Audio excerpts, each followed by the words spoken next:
وننتظر الصافرة بحول الله تعالى. طبعا نادي الكويت في الجهة اليسرى ونادي كاظمة في الجهة اليمنى. تاج للنفس الطويل في هذه المباريات بانتظار الصافرة.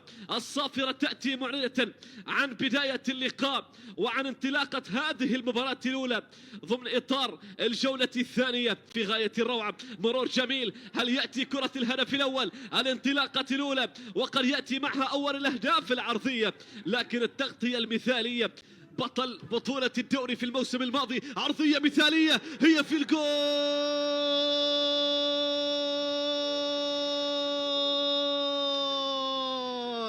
من البداية. يريد يكتب أجمل حكاية. يأتي الهدف الأول لمصلحة الزعيم، لمصلحة الكويت الكويتي. يا له من هدف، عرضية كانت مثالية. بعد ذلك جاءت الرأسية. التقدم، عبد الله الفهد يتقدم، يأتي بتسديد. الله على التسديدة في غاية الروعة. شوف الكرة وشوف التسديدة. الله الله الله الله. كادت أن تأتي العودة، وأي عودة لمصلحة كاظمة. شوف الكرة، الله على التسديدة جميلة جدا. لدينا كرة في الجهة اليمنى، لا تزال في أرضية ملعب المباراة، عرضية مثالية. هل تأتي العودة؟ هي في الجول. أوه، حارس المرمى يتألق، هي في الجول.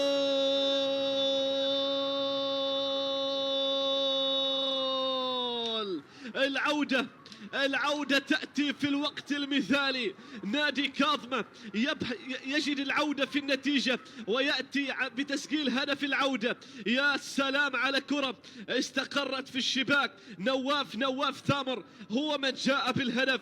نواف يأتي بهدف العودة. شوف الكرة وشوف التصدي قبل ذلك من حارس المرمى عبد الرحمن كوميل. تصدى في الكرة الأولى وبعد ذلك جاء الهدف من نفس اللاعب نواف ثامر الخالدي هو من سجل. لدينا كرة، البحث عن تسديدة، البحث عن حل. الله، التسديدة جاءت لكن مرت محاذية للقائم الأيسر من نفس اللاعب. الآن كاظمة هو الأخطر. شوف هنا اتخذ القرار وجاء بالتسديدة. حارس المرمى في تشكيلة الكويت الكويتي عبد الرحمن كوميل. لدينا كرة عرضية تأتي، هل يأتي الهدف الثاني؟ الله،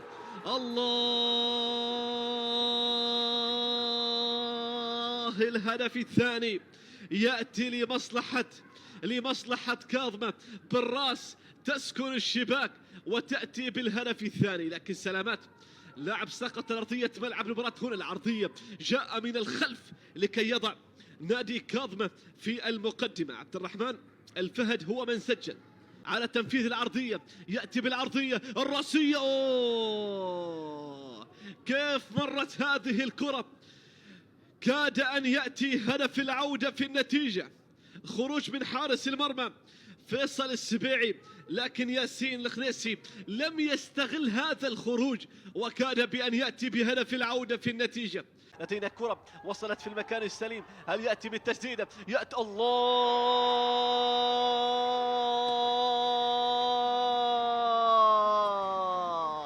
عودة، ويا لها من عودة.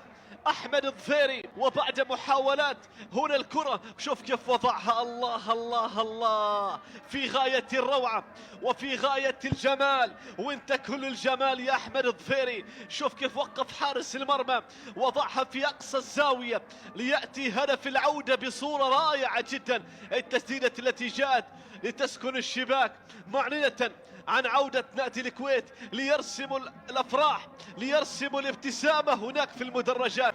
التسديدة تأتي من جانب علي حسين، لكن حارس المرمى فيصل السبيعي. هنا كرة هي في الجول.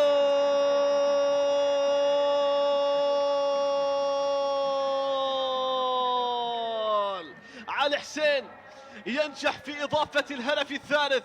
يا له من سيناريو ويا له من جنون. إنه جنون كرة القدم.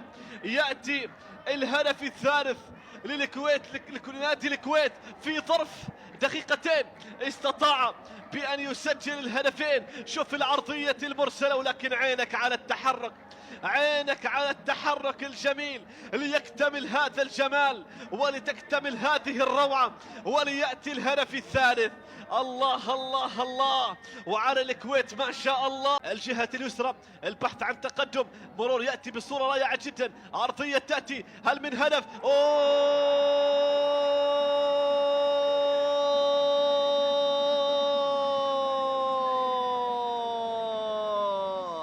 يأتي الهدف الرابع، يأتي الهدف الرابع لمصلحة نادي الكويت، ويا له من سيناريو. شوف الكرة ليأتي الهدف الرائع جدا، يأتي الهدف اللي سجله اللاعب أحمد الظفيري، أتوقع هو من سجل، نعم أحمد الظفيري يسجل هدفين في الشوط الأول، يسجل هدفين في استكمال الجولة. لكن شوف التمريرات الجميلة العرضية تكمل، هي في الجول. الهدف الخامس، الهدف الخامس يأتي من جانب اللاعب محمد بصورة رائعة جدا لتستقر في الشباك وتأتي بالأفراح. شوف العرضية المثالية، شوف كيف فوت الكرة بصورة جميلة، وشوف التمريرة والنظرة الرائعة ليأتي الهدف الخامس لمصلحة نادي الكويت. يواجه المنتخب المغربي لكرة القدم بوركينا فاسو بفرنسا في مباراة ودية دولية استعدادا لنهائيات كأس إفريقيا في ساحل العاج مطلع العام المقبل. ويلعب منتخب المغرب الذي حقق أفضل إنجاز للكرة الإفريقية والعربية ببلوغ الدور قبل النهائي لكأس العالم 2022 في قطر. المباراة ستجرى في 12 سبتمبر أيلول المقبل بفرنسا.